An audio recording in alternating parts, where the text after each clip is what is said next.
तो जैसे मैंने तुम्हें गाइड किया, मैंने तुम्हारी मदद की, या और टीचर्स ने तुम्हारी मदद की, या जिन जिन लोगों ने तुम्हारी मदद की, आगे तुमको भी 2 से 4 लोगों की मदद करनी है। बस वो वक्त याद रखना, तो तुम भी 2 लोगों की ज़िंदगी में डिफरेंस क्रिएट कर पाओगे, वो और 4 की ज़िंदगी में डिफरेंस। सफल संकल्प कर तू अचल उनकी कहीं को विचार। एकेडमिक इंग्लिश, स्पोकन इंग्लिश और कॉम्पिटिटिव इंग्लिश विषय में श्री नरेंद्र सिंह यादव नरेंद्र सर एक सशक्त हस्ताक्षर हैं। माँ Sheetla English spoken and personality development classes के संचालक नरेंद्र सर 2010 से इस क्षेत्र में हैं और उनके पढ़ाए स्टूडेंट विभिन्न शासकीय सेवाओं, कॉरपोरेट जगत और व्यवसाय जगत में सफलता से कार्य कर रहे हैं।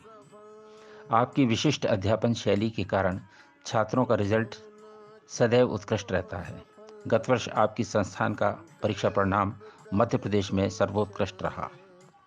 माँ शीतला के उपासक और अपने पेरेंट्स को आदर्श मानने वाले नरेंद्र सर इंग्लिश टीचर के साथ साथ एक कुशल मोटिवेटर और लाइफ कोच भी हैं। आप पर्सनैलिटी डेवलपमेंट की निःशुल्क क्लासेस लेने के साथ शहर और बाहर की शिक्षा संस्था एवं कंपनीज में पर्सनैलिटी डेवलपमेंट के सेमिनार भी करते हैं।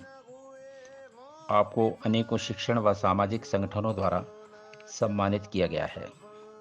भारत की सर्वमान्य द्वितीय भाषा अंग्रेजी को आसानी से ग्राह्य बनाने के लिए छात्रों को उपयोगी टिप्स आप इस इंटरव्यू में दे रहे हैं और आपसे चर्चा कर रही हैं हमारी इंटरव्यूअर नैना चतुर्वेदी। अनिल आनंद प्रोडक्शन के सक्सेस स्टोरी के एपिसोड 8 में हम आपका स्वागत करते हैं। आज हम आपको मिलवाना चाहेंगे नरेंद्र सर से। He is an established personality and a very famous teacher for academic and competitive English. Hello sir. Hello sir, आपका ये जो कोचिंग प्रोफेशन है, इसकी शुरुआत कब और कहाँ से हुई थी? एक्चुअली ज़्यादातर आपने सुना होगा नैना जी कि लोग बाय चांस टीचर बन जाते हैं। जैसे हम किसी चीज़ की प्रिपरेशन कर रहे हैं और फिर हमको लगता है कि चलो कुछ समय के लिए हम पढ़ा लेते हैं, उसके बाद जो भी हमारा एम है उसके लिए हम आगे कंटिन्यू करते रहते हैं और फिर लगता है कि नहीं ठीक है टीचिंग ही सही है। बट मैं बाय चॉइस टीचर हूँ। मैंने टीचिंग प्रोफेशन को खुद से चुना है। मैं MBA हूँ ह्यूमन रिसोर्स मैनेजमेंट में। उस करने के बाद मुझे शुरुआत से ही लगता था कि मैं चीज़ों को ज़्यादा अच्छे से एक्सप्लेन कर सकता हूँ। और जब मैं कॉलेज में था तो मेरे फ्रेंड भी ऐसा बोला करते थे कि मैं कई बार अपने फ्रेंड्स को भी चीज़ें एक्सप्लेन कर देता था। तो फिर मुझे लगा कि क्यों नहीं पढ़ाया जाए। देखिए क्या होता है कि शिक्षा ही एक ऐसा माध्यम है जिससे व्यक्ति अपनी ज़िंदगी को बदल सकता है। ना केवल अपनी ज़िंदगी को बदल सकता है बल्कि अपने चारों ओर की ज़िंदगी की लोगों की ज़िंदगियों को भी बदल सकता है, डिफरेंस क्रिएट कर सकता है। अब क्या होता है, बहुत सारे ऐसे बच्चे हैं जिनमें टैलेंट है, जो कुछ करना चाहते हैं, लेकिन कई बार फीस के वजह से या किसी और रीज़न की वजह से वो नहीं अचीव कर पाते जो उन्हें करना चाहिए। तो मुझे लगा कि अगर मैं इसे एज प्रोफेशन अपनाता हूँ तो ना केवल मैं अपने लिए कुछ कर पाऊँगा बल्कि जो बच्चे मेरे पास आएंगे, अगर कोई उतना नहीं उस लायक नहीं है, कमज़ोर है, फीस पे नहीं कर पा रहा है या फिर उतना मोटिवेटेड नहीं है, उसको पता ही नहीं है कि क्या करना चाहिए, कहाँ जाना चाहिए, आफ्टर 12 क्या करना चाहिए, तो वो सारी चीज़ें मैं उसे बता पाऊँगा। और उस वजह से ना केवल मैं उसकी ज़िंदगी बदल पाऊँगा, उसके फैमिली की ज़िंदगी बदल पाऊँगा। अगर मैं 100 बच्चों को पढ़ाता हूँ तो अगर दो बच्चे भी उसमें से उस लक्ष्य को पा लेते हैं जो वो पाना चाहते हैं, तो वो ना केवल अपनी ज़िंदगी बदलेंगे, पेरेंट्स की ज़िंदगी बदल देंगे और फिर आगे। जैसे मेरा एक स्टूडेंट था, वो अक्सर मुझसे एडवाइस लेता रहता था, मुझे अपना एज टीचर एज मेंटोर भी मानता था, तो अक्सर मेरे पास आता था। और उसके बाद फिर उसका IIT में सिलेक्शन हो गया, तो उसने मुझसे पूछा कि सर अब मैं क्या कर सकता हूँ। तो मैंने कहा कि तुम बस वो समय मत भूलना जब तुमने शुरुआत करी थी। तो जैसे मैंने तुम्हें गाइड किया, मैंने तुम्हारी मदद की, या और टीचर्स ने तुम्हारी मदद की, या जिन जिन लोगों ने तुम्हारी मदद की, आगे तुमको भी 2 से 4 लोगों की मदद करनी है। बस वो वक्त याद रखना, तो तुम भी 2 लोगों की ज़िंदगी में डिफरेंस क्रिएट कर पाओगे, वो और 4 की ज़िंदगी में डिफरेंस क्रिएट करेंगे। तो ये मैंने 2010 में स्टार्ट किया था और उस शुरुआत तो बस ऐसे ही थी, एक बच्चे से ही स्टार्ट किया था मैंने। और उसके बाद धीरे धीरे लोग मिलने लगे, बच्चे आने लगे, बहुत सारे टीचर्स का भी सहयोग मिला। और ख़ासकर एक बात और मैं यहाँ बताना चाहूँगा, मेरे लैंडलॉर्ड हैं श्री प्रेम कुमार दीक्षित जी। जब मैंने पढ़ाना स्टार्ट किया तो उनके मकान में मैंने स्टार्ट किया था, आज भी मैं वहीं पढ़ा रहा हूँ। तो उन्होंने मुझे बहुत गाइड किया, एज मेंटोर्स बताया, और जो चीज़ें उन्होंने बताई, एक्चुअली वो वरिष्ठ पुलिस अधीक्षक से रिटायर्ड हैं, तो उन्होंने बहुत सारी चीज़ें मुझे दुनिया के बारे में बताई और गाइड किया, और बस इस तरीके से 2010 से ये सफ़र चल पड़ा और आज भी चल रहा है, और उम्मीद है शीतला माता की कृपा से आगे भी चलता रहेगा। 13 लॉन्ग इयर्स ऑफ टीचिंग। बिल्कुल बिल्कुल बिल्कुल 13 साल हो गए हैं, और अभी तो कहते हैं ना सफ़र जारी है। Sir why do you think कि इंग्लिश जो कोचिंग है वो एसेंशियल है स्टूडेंट्स के लिए? देखिए, इंग्लिश नैना जी, इंग्लिश क्या एक सब्जेक्ट नहीं है, एक लैंग्वेज है, मीडियम ऑफ कम्युनिकेशन है।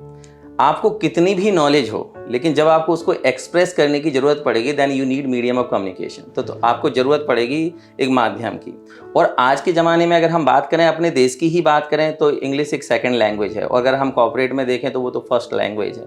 तो बिना इंग्लिश की नॉलेज के आप कहीं भी, आपको नॉलेज तो है लेकिन उसे उतने अच्छे से एक्सप्रेस नहीं कर पाएंगे। दूसरा क्या है, एक और सोच भी बनी है कि भाई अगर आप अच्छी इंग्लिश है तो आप थोड़ा सा कॉन्फिडेंट फील करते हैं, तो आप किसी भी क्षेत्र में जाएं, इससे फ़र्क नहीं पड़ता कि अपना करियर आप इंजीनियरिंग में बनाना चाहते हैं, मेडिकल में बनाना चाहते हैं, या यूपीएससी देके एडमिनिस्ट्रेशन में जाना चाहते हैं, या कोई भी स्टेट का जॉब करना चाहते हैं, बट आपको इंग्लिश की नॉलेज होनी चाहिए, सो दैट जब भी ज़रूरत पड़े आप अपने विचारों को बहुत अच्छे से रख सकें। और जब आप अपने विचारों को अच्छे तरह से रख पाएंगे, तभी आप किसी भी फील्ड में हो, तभी आप वहाँ पर सक्सीड हो पाएंगे, सक्सेस अचीव कर पाएंगे। क्योंकि क्या होता है कि सब कुछ बोलना ही है, आपके थॉट्स ही हैं, आपके विचार ही हैं जो लोगों को इन्फ्लुएंस करते हैं, है ना।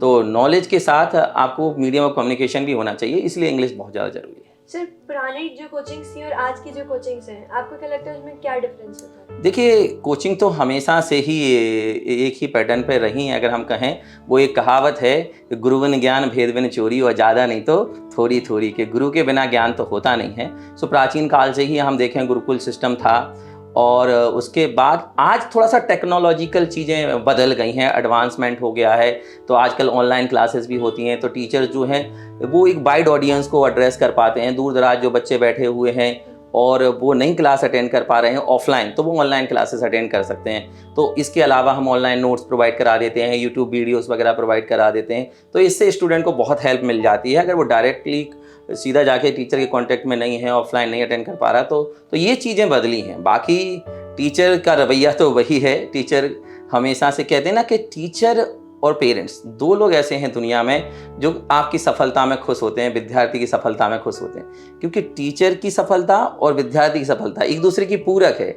जब विद्यार्थी सफल होगा तो उसके टीचर का नाम होगा, और टीचर सफल है तो विद्यार्थी। वो कहते हैं ना, चाणक्य को लोग जानते हैं क्योंकि चंद्रगुप्त जैसा विद्यार्थी मिला, और चंद्रगुप्त जैसे महान सम्राट इस देश को मिला वो केवल चाणक्य जैसे गुरु के वजह से है। तो गुरु और शिष्य एक दूसरे की पूरक होते हैं। तो इसीलिए कोचिंग्स का पैटर्न तो वही है, बस थोड़ा सा एडवांसमेंट हो गया है, और उसको लोगों को अपनाना भी चाहिए। सर बहुत अच्छा लगा आपने जो हिंदू माइथोलॉजी को या जो हिंदू हिस्ट्री है उसको भी आपने इंक्लूड किया अपने पूरे हमारे क्वेश्चन के आंसर में। सर आपको क्या लगता है कि जो इंग्लिश स्टूडेंट्स हैं जो इंग्लिश फाउंडेशन या कॉम्पिटिटिव वगैरह कर रहे हैं, उनको फ्यूचर के में क्या क्या ऑप्शंस, कैरियर ऑप्शंस उनके लिए ओपन? उनके पास सारे करियर ऑप्शंस हैं। जैसे कि अभी मैंने पहले भी बताया कि इंग्लिश जो है वो मीडियम ऑफ कम्युनिकेशन है। आप कोई भी करियर ऑप्ट करें, आपको इंग्लिश की ज़रूरत तो पड़ेगी ही बिगिनिंग से ही। ज़्यादातर बुक्स भी इंग्लिश मीडियम में होती हैं। अगर आप जाके कॉम्पिटिटिव एग्जाम की तैयारी करते हैं तो अच्छे ऑथर्स की बुक्स भी इंग्लिश में हैं, ठीक है। आप ज़्यादा देखिए, वैसे हिंदी माध्यम से भी बच्चे यूपीएससी में अच्छा करते हैं, बट इंग्लिश मीडियम से ज़्यादा लोगों की तादाद ज़्यादा होती है। सो आपको कोशिश करनी चाहिए कि हिंदी बिल्कुल हमारी मातृभाषा है, हमें उसको सम्मान देना चाहिए, सीखना चाहिए, और कोशिश करनी चाहिए कि हम हिंदी को एनकरेज करें। बट बिना इंग्लिश के आप इस गैप को फिल नहीं कर सकते। आप अगर देखें, इंडिया में अलग किसी और स्टेट में जाके आपकी जॉब लग जाती है। जैसे आप यूपीएससी सेलेक्ट होते हैं, आपको मद्रास कैडर मिल जाता है, चेन्नई वहाँ कैडर, तो वहाँ का लोकल लोगों की या तो आप लोकल लैंग्वेज जानें या फिर इंग्लिश। तो इंग्लिश किसी भी करियर पाथ पर आप जाएं, किसी भी क्षेत्र में जाएं, इंग्लिश तो मस्ट है, वो तो आपको सीखनी पड़ेगी। हाँ, कहीं भी। सर आप संडे को भी क्लासेस लेते हैं अपनी इंग्लिश की? हाँ, संडे को मैं क्लास लेता हूँ, बट वो इंग्लिश की नहीं होती हैं, वो होती हैं पर्सनैलिटी डेवलपमेंट की क्लासेस। एक्चुअली क्या होता है कि सफलता पाने के लिए दो चीज़ों की ज़रूरत होती है। पहली है नॉलेज, आपको नॉलेज होनी चाहिए जो कि एकेडमिक से आपको मिल जाती है। दूसरी है कि आपका व्यक्तित्व तो बहुत अच्छा होना चाहिए, आपकी जो पर्सनालिटी है वो बहुत अच्छी होनी चाहिए। जब भी आप किसी से इंटरेक्ट करें, जब भी आप किसी से मिलें, तो वो व्यक्ति आपको भूले नहीं। तो इसलिए संडे को मैं सारे स्टूडेंट्स के लिए, चाहे वो एकेडमिक के हों, चाहे वो कॉम्पिटिटिव बैच के हों, चाहे फिर वो स्पोकन बैच के हों, मैं सबके लिए पर्सनल डेवलपमेंट की क्लास रखता हूं, जिसमें उनको अलग अलग टॉपिक्स पर क्लास होती हैं। जैसे हमारी फर्स्ट क्लास होती है हाउ टू इन्फ्लुएंस पीपल, लोगों को कैसे प्रभावित करें, क्योंकि एक्चुअल में we have to work with people, हमें लोगों के साथ काम करना है, तो उन्हें इंप्रेस करना। अगर आपसे सभी इंप्रेस रहते हैं, सभी खुश रहते हैं, तो ऑब्वियस है आपकी तरक्की के दरवाजे खुल जाते हैं। दूसरा एक क्लास रहता है कि घंटों की पढ़ाई मिनटों में कैसे करें, तो मैं बच्चों को बताता हूं कि कम समय में ज़्यादा कैसे पढ़ाएं। क्योंकि आजकल क्या है कि जैसे आप किसी भी कॉम्पिटिटिव एग्जाम की तैयारी करें, तो अंडर द सन जो भी है सब कुछ पूछा जा सकता है, खासकर यूपीएससी जैसे बड़े एग्जाम्स में। तो मैं उनको बताता हूं कि कम समय में ज़्यादा कैसे पढ़ें। स्ट्रेस मैनेजमेंट पर, जैसे कि हम सभी जानते हैं कि स्ट्रेस तो आजकल का एक बहुत ही हॉट टॉपिक है। हर बच्चा जो उससे कहीं ना डील कर ही रहा है, बच्चा क्या बड़े भी। तो स्ट्रेस मैनेजमेंट पर क्लास होती है, उसको कैसे डील करें। मैं बताता हूं बच्चों को कि अपना गोल कैसे सेट करें, क्योंकि मैं केवल टीचिंग नहीं, करियर काउंसलिंग भी करता हूं बच्चों की। और देखिए क्या होता है कि सही एनर्जी को अगर सही दिशा में लगाया जाए, तो फिर उसके जो परिणाम होते हैं वो दूरगामी होते हैं और चमत्कारी होते हैं। लेकिन वही एनर्जी कहीं और लग जाती है, सही दिशा ना मिल पाए। तो इसलिए संडे को जो क्लास रखी जाती है, उसमें बच्चों को बताया जाता है कि एक अच्छे व्यक्तित्व का धनी कैसे बने और कैसे लाइफ में आगे प्रोग्रेस करें। तो सर, ये जो आपकी संडे की क्लासेस होती हैं, आप इनके लिए अलग से चार्ज करते हो? नहीं, इसके लिए मैं कोई चार्ज नहीं करता, ये सब उसी में है, जो मैं फीस लेता हूँ उसी में है। ये तो मैं कॉम्प्लीमेंट्री बच्चों को देता हूँ, क्योंकि मेरा मानना है कि पढ़ाई और ज़िंदगी जीना दो अलग अलग चीज़ें हैं। जैसे मैं आपको एक छोटा सा एग्जांपल दूँ, वैसे होता क्या, सपोज़ करिए कि दो लोग हैं और बराबर इंटेलिजेंट हैं, दोनों बराबर कॉम्पिटेंट हैं, और कह सकते हैं एक थोड़ा कम कॉम्पिटेंट भी है, और एक ही ऑफिस में काम करते हैं। अब जब उनका बॉस आता है, तो उनमें से जो कम कॉम्पिटेंट है, जो उतना ज़्यादा इंटेलिजेंट नहीं, वो तो खड़ा होकर उसको विश करता है, गुड मॉर्निंग सर, और दूसरा बैठा रहता है।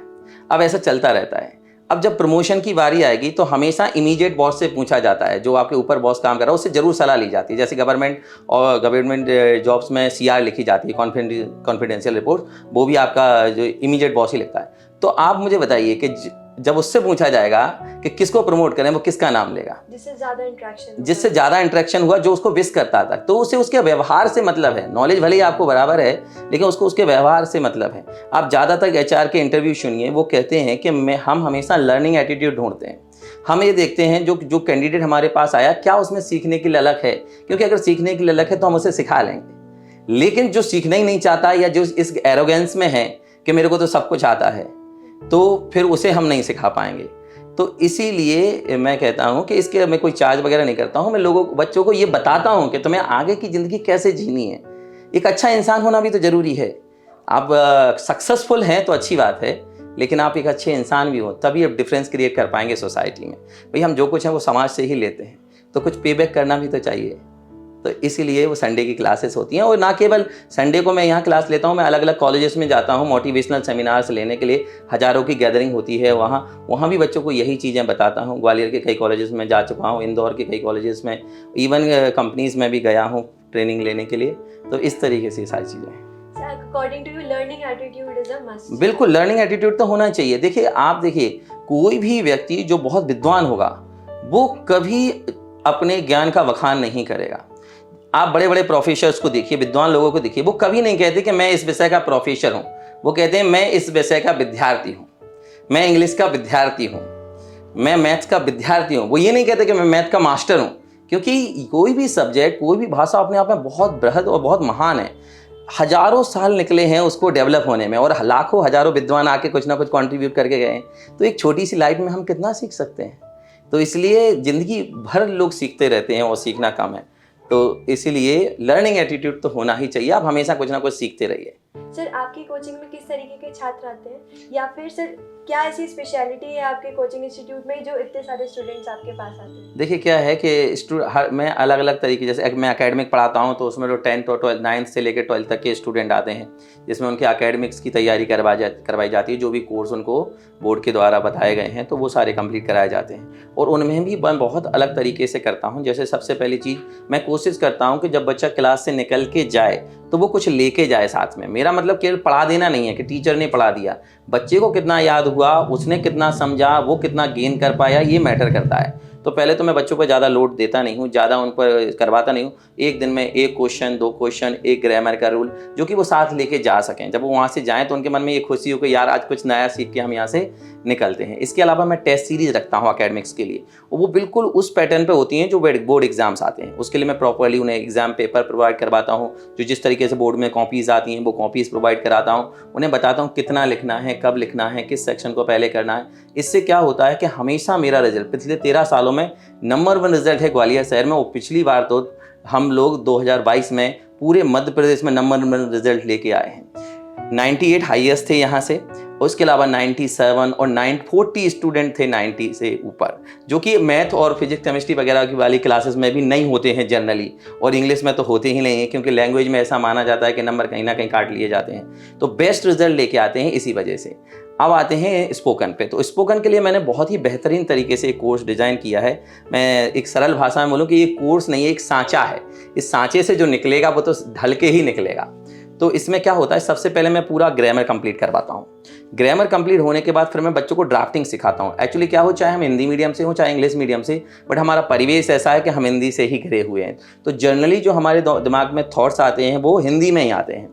हम कभी ना कभी हमेशा कुछ ना कुछ सोचते रहते हैं, 24 घंटे कुछ ना कुछ थॉट चलता रहता है। तो मैं उन्हें ड्राफ्टिंग करवाता हूँ। ड्राफ्टिंग में क्या, हिंदी में टॉपिक्स होते हैं अलग अलग, पहले इजी वन फिर डिफिकल्ट वन, और उनको ग्रामर का एप्लीकेशन करके जो वर्ड्स कराए गए उनको यूज़ करके इंग्लिश में ट्रांसलेट करना होता है। इससे क्या होता है कि उन्हें बहुत अच्छी से ड्राफ्टिंग आ जाती है, कोई भी थॉट उनके मन में हो उसे वो इंग्लिश में बदल पाते हैं। फिर मैं स्पीकिंग शुरू करवाता हूँ। तो उसमें पहले पब्लिक स्पीकिंग होता है, जिसमें बच्चे को जो टॉपिक ड्राफ्ट करवाए वही तैयार करके आने हैं, और जब वो 10 बार घर पे पढ़ेगा तब यहाँ एक बार बोल पाएगा स्टेज पे आके। तो 50 लोगों के सामने बोलने का डर निकल जाता है। जबान पर थोड़ी सी, टंग पर थोड़ी इंग्लिश आने लगती है, क्योंकि हमारी टंग जो है फैमिलियर नहीं है इंग्लिश वर्ड से। जब हम बार बार बोलेंगे तो फैमिलियर हो जाएगी। उसके बाद होता है हमारा एक्सटेम्पोर, जिसमें टॉपिक दिया जाता है और उस पर थॉट डेवलप करना सिखाया जाता है कि किसी भी टॉपिक पर थॉट जनरेट कैसे करें। ये आज से लेके आखिरी तक कॉम्पिटेटिव एग्जाम तक मदद करता है। जब आप यूपीएससी देते हैं तो आपको उसमें लिखने पड़ते हैं, एसेस लिखने पड़ते हैं। तो जितने अच्छी थॉट डेवलपिंग प्रोसेस आपकी होगी उतना अच्छे से आप कर पाएंगे। उसके बाद होता है जब क्वेश्चन एंड आंसर्स। देखिए, हम किसी से बात करें, किसी से भी कम्युनिकेट करें, या तो हम उससे कुछ पूछेंगे या फिर उससे कुछ बताएंगे, सवाल करेंगे या जवाब देंगे। अगर हम इंग्लिश में सवाल और जवाब करना सीख गए, किसी ने हमसे कुछ पूछा तो हम बता दें उसे इंग्लिश में, और किसी ने मुझसे कुछ पूछना है तो हम पूछ लें, तो जनरल कम्युनिकेशन बहुत अच्छा हो जाता है। फिर ग्रुप डिस्कशन करवाता हूँ, इंटरव्यूज़ करवाता हूँ, ग्रुप प्रेजेंटेशन करवाता हूँ। तो ये पूरा सिलेबस ऐसा है कि जो बच्चा आएगा वो करेगा, चाहे वो हिंदी मीडियम से हो, इंग्लिश मीडियम से हो, कितना भी कमज़ोर हो, वो यहाँ से सीख कर ही जाता है। तो इस तरीके से क्या सारी चीज़ों से, और मैं कोर्स ड्यूरेशन बता के रखता हूँ। मुझे लगता है कि अगर 1 साल टाइम लगेगा तो मैं साफ बोल देता हूँ कि बेटा 1 साल लगेगा, इससे कम में नहीं। ये नहीं कि 3 महीने का झांसा दे के मैं उसे बिठा लूँ और फिर 3 महीने बाद उसको कुछ ना हो। तो इस तरीके से हम डिफरेंट हैं, दूसरों से अलग हैं, और इसीलिए बच्चा हम पर ट्रस्ट करता है। सर, बहुत सारी टेक्निक्स आपकी ऐसी हैं जो और कोचिंग हाँ, में नहीं देखने जैसे मैं हर वर्ड का मतलब सिखाता हूँ। मैं 10 वर्ड्स करवाऊंगा तो एक एक वर्ड का यूज़ बताऊंगा कि लाइफ में आप कहाँ यूज़ करते हो। देखिए, कोई भी 2 चीज़ें होती हैं, एक पढ़ना और एक सीखना। पढ़ते हम एग्जाम के लिए हैं और सीखते ज़िंदगी के लिए हैं। देखिए, आप कुछ भी पढ़ लीजिए, 4 दिन रिवाइज मत करिए, आप भूल जाएंगे। लेकिन आप साइकिल चलाना सीख गए, 10 साल मत चलाइए, क्या भूल जाएंगे? नहीं भूलेंगे। क्यों? क्योंकि आपने उसे लाइफ के लिए सीखा है। आप स्विमिंग सीख जाइए, कभी भूलेंगे? आप कभी नहीं भूलेंगे, क्योंकि हम हर व्यक्ति के 2 माइंड हैं, कॉन्शियस और सबकॉन्शियस। जब हम कोई चीज़ सीखते हैं तो कॉन्शियस माइंड काम करता है। जैसे आपने पहला दिन याद कीजिए, जब साइकिल सीखी होगी तो कहते हैं हैंडल पकड़ो और सामने देखो, हम पैडल की ओर देखने लग जाते हैं। लेकिन जब एक बार सीख जाते हैं तो दिमाग ऑटोमेटिकली इंस्ट्रक्शन देता है हमको, और हम कहीं से भी, ऐसे ही कार है, ऐसे ही हमारी बाइक है, तो ऐसे ही इंग्लिश है। मैं इंग्लिश को कॉन्शियस से सबकॉन्शियस माइंड में ला देता हूँ बच्चों के, और जो चीज़ सबकॉन्शियस माइंड में आ जाती है फिर उसे हम कभी नहीं भूलते। 1 ईयर 1 साल। वो मैं बच्चों से कह के रखता हूँ कि 1 साल में 1 साल लूँगा, लेकिन जब निकलोगे तो डिफरेंट पर्सन बन के निकलोगे। लेकिन ऐसा नहीं है कि आप 1 साल बाद ही सीखेंगे। हर दिन आपको लगेगा कि आपने कुछ सीखा। हर दिन आपको लगेगा कि जब मैं आया था और अब मैं कितना इम्प्रूव है, अब मैं एक नया व्यक्ति बन के निकल रहा हूँ यहाँ से। हर दिन कुछ ना कुछ यहाँ से सीख के जाता है बच्चा। तो ये चीज़ें दूसरों से अलग बनाती हैं, और इसीलिए पिछले 13 सालों से लगातार लीड कर रहे हैं। सर, आप अपने पेरेंट्स और अपनी फैमिली के बारे में हमको कुछ बताना चाहेंगे, और साथ ही आप हमको बताएंगे कि आपकी जो सक्सेस है इसका आप श्रेय किसको देते हैं? मेरे फादर एक किसान हैं और मेरी माताजी एक गृहिणी हैं, और मैं झांसी डिस्ट्रिक्ट में मेरा गांव है चिरगांव, शायद आपने सुना हो। श्री राष्ट्रकवि मैथिली शरण गुप्त जी वहीं से हैं, तो वहीं पास में मेरा गांव है। मेरे पेरेंट्स ने मुझे हमेशा सपोर्ट किया है। और मेरे फादर हमेशा से चाहते थे कि मैं पढ़ लिख के बहुत अच्छा इंसान बनूं। देखिए, सक्सेसफुल होना अलग चीज़ है, एक अच्छा इंसान होना भी एक डिफरेंट चीज़ है। तो जब मैं मुझे यहाँ ग्वालियर पढ़ने के लिए लेके आए तो मुझे कई बार मेरा मन नहीं लगता था, तो वो मेरे साथ 7-7, 8-8 दिन यहीं रहते थे। तो ये उनका संघर्ष हमेशा से रहा है। और मैं कहूँगा, कोई भी बोले, किसी की भी सफलता में उसके माँ बाप का संघर्ष तो निश्चित ही होगा। बिना उनके संघर्ष के तो आप सफल नहीं हो सकते। और मेरी माताजी भी मुझे हमेशा से मुझे सही सलाह देती हैं। मुझे कभी भी कोई भी काम करना हो, कोई भी डिसीजन लेना हो, मैं उनसे एक बार ज़रूर पूछता हूँ। तो वो बहुत, उनकी जो फोरसाइट है वो बहुत स्ट्रांग है, दूरदृष्टि बहुत अच्छी है। वो कोई भी चीज़ बताएंगी कि ऐसा करो बेटा, ऐसे चल के ऐसा होगा, तो वो सच ही निकलता है। तो वो जो भी वो कहती हैं, मैं वो बड़े ही पूरे मन से स्वीकार करता हूँ और मानता हूँ। और आज तक जो भी उन्होंने मुझसे कहा है उसमें मुझे फ़ायदा ही हुआ है, सफलता ही मिली है। और जैसा कि मैंने पहले भी कहा था कि पेरेंट्स और गुरु ही हैं जो बच्चे की सफलता में खुश होते हैं। बाकी तो कहीं ना कहीं से लोग जलने वाले भी होते हैं, दूसरे तरीके के भी होते हैं, बट पेरेंट्स ही हैं जो खुश होते हैं। दूसरा, मैंने शुरुआत में ही बताया था, मेरे अंकल हैं श्री प्रेम कुमार दीक्षित जी, उन्होंने भी मुझे बहुत सपोर्ट किया। जब मैं ग्वालियर आया, उनके ही मकान में मैं रहता था और कोचिंग भी पढ़ा रहा था, आज भी उन्हीं के मकान में पढ़ा रहा हूँ। तो उन्होंने मुझसे यहाँ तक बोल दिया था कि यहाँ तुम्हारा गार्जियन मैं हूँ। आंटी ने भी मुझे हमेशा सपोर्ट किया, दोनों लोगों ने, कि तुम्हारे गार्जियन हम हैं, तुम्हें कोई भी टेंशन हो, कोई भी परेशानी हो, हमें बताना। क्योंकि शुरुआत में बहुत सारी प्रॉब्लम्स आती हैं जब आप कोई काम शुरू करते हैं। तो इन चारों लोगों को, अपने माता पिता को और अंकल आंटी को, मैं अपनी सफलता का श्रेय देता हूं। क्योंकि मैं जब पीछे मुड़ के देखता हूं तो कहीं ना कहीं उनका सपोर्ट है। और मेरे सारे जो शिक्षकगण हैं, जो मेरे मित्र हैं, जो टीचर्स हैं, उन्होंने भी मुझे बहुत सपोर्ट किया। क्योंकि अकेले कोई भी आगे नहीं बढ़ सकता बिना किसी सपोर्ट के। तो जो मैथ्स के टीचर हैं, बायो के हैं, फिजिक्स, केमिस्ट्री, उन सबने भी मुझे बहुत सपोर्ट किया।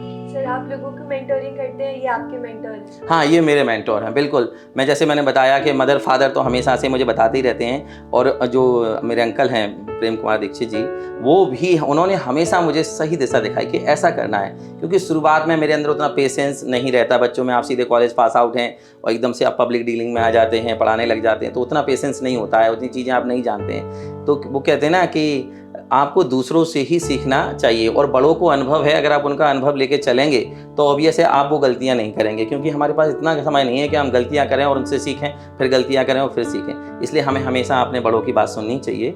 और जो वो बता रहे हैं, ऑब्वियस है वो उस दौर से गुजर चुके हैं जिस दौर में आप हो। तो उन्होंने जो चीज़ें देखी हैं, जो चैलेंजेस देखे हैं, अगर वो आपको बता रहे हैं तो आपको उनको सुनना चाहिए। और यही लोग मेरे मेंटोर हैं, क्योंकि मुझे आगे बढ़ने के लिए हमेशा प्रेरित करते रहते हैं। सर, आपका शेड्यूल काफ़ी बिजी रहता होगा, ऑफ कोर्स आप इतने सारे स्टूडेंट पढ़ाते हैं। तो सर, इस बिजी शेड्यूल में आप अपनी हॉबीज़ के लिए टाइम निकाल पाते हैं? और अपनी हॉबीज़ हमसे थोड़ा शेयर कीजिए। बिल्कुल, ये बहुत अच्छा क्वेश्चन है कि हॉबीज़ तो सभी के होते हैं, मेरा भी है। मैं बुक पढ़ना पसंद करता हूँ, मोटिवेशनल बुक्स भी पढ़ता हूँ और नॉर्मल शॉर्ट स्टोरीज़ वगैरह, ये बुक्स मुझे अच्छी लगती हैं पढ़ना, शुरुआत से ही, स्टूडेंट टाइम से ही। इसके अलावा मुझे टीवी देखना पसंद है। कभी फ्री होता हूँ तो मूवीज़ वगैरह या गाने सुनना थोड़ा सा मुझे अच्छा लगता है। अब रही बात टाइम की, तो मुझे बहुत पहले इस बात का रियलाइज़ हो गया था कि जिस काम को आप कर रहे हो, आप पहले उसमें मजा ले, उसमें इंटरेस्ट लेना सीखो। देखिए, क्योंकि आपको ज़्यादातर समय वही करना है। तो अगर आपको उसमें इंटरेस्ट आने लग गया तो मैं अपने काम को ही इंजॉय करता हूँ। मैं कभी उसे काम की तरह लेता ही नहीं हूँ। जब मैं पढ़ाने आता हूँ तो मुझे लगता है कि आज मैं कुछ नया दे के जाऊँगा बच्चों को। और इससे क्या होता है कि मेरा एक्साइटमेंट ज़्यादा होता है, मेरी खुशी ज़्यादा होती है और मुझे लगता है कि आज मैंने बहुत अच्छा डिलीवर किया।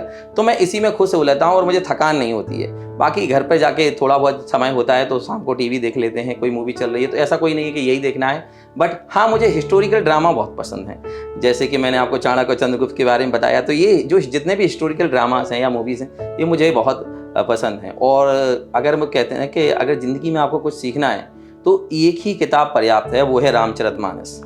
अगर तुलसीदास जी द्वारा जो लिखी गई है रामचरितमानस, उसमें हर कैरेक्टर को, हर चीज़ को, आप उम्र के जिस जिस पड़ाव से गुजरेंगे आपको बताया गया है कि आपको क्या करना चाहिए। उसमें बताया गया है कि आपको भाई कैसा होना चाहिए, आपको पिता कैसा होना चाहिए, आपको बेटा कैसा होना चाहिए, आपको पति कैसा होना चाहिए, पत्नी कैसी होनी चाहिए, आपको मित्र कैसा होना चाहिए। सारी चीज़ें उसमें बताई गई हैं। आप उस एक किताब को पढ़ लीजिए तो सब कुछ हो जाएगा। तो मुझे रामचरित पढ़ने का तो उतना मौका नहीं मिलता, बट मैं टीवी पर जरूर, जो रामानंद सागर जी ने द्वारा जो रामायण बनाई गई उसको देखना मुझे बहुत पसंद है। तो जब भी फ्री टाइम होता है तो मैं जरूर देखता हूँ, उससे कुछ ना कुछ लेसन लेके आके बच्चों को भी बताता हूँ। सर, चलते चलते आप हमारे इस कार्यक्रम के बारे में कुछ कहना चाहेंगे? देखिए, सबसे पहले तो मैं आपको और आपकी पूरी टीम को साधुवाद देना चाहूँगा, धन्यवाद देना चाहूँगा कि आप लोगों ने मुझे मौका दिया, यहाँ बुलाया।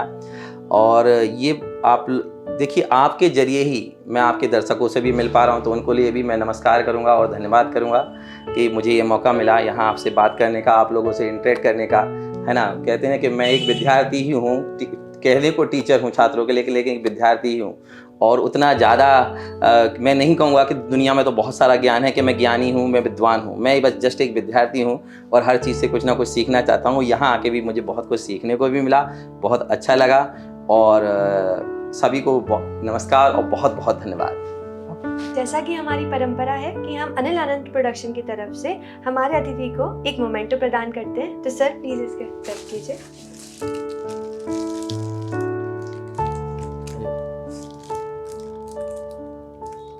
अगर आपको हमारा ये कार्यक्रम पसंद आया हो तो उसको लाइक कीजिए, कमेंट के माध्यम से अपने सुझाव भेजते रहिए और हमारे चैनल को सब्सक्राइब जरूर कीजिए। Thank you. होना चाहो सफल, संकल्प कर तू अचल, उनकी कहीं को विचार ले, जो कभी न हुए हो विफल। जो होना चाहो सफल, संकल्प कर तू अचल।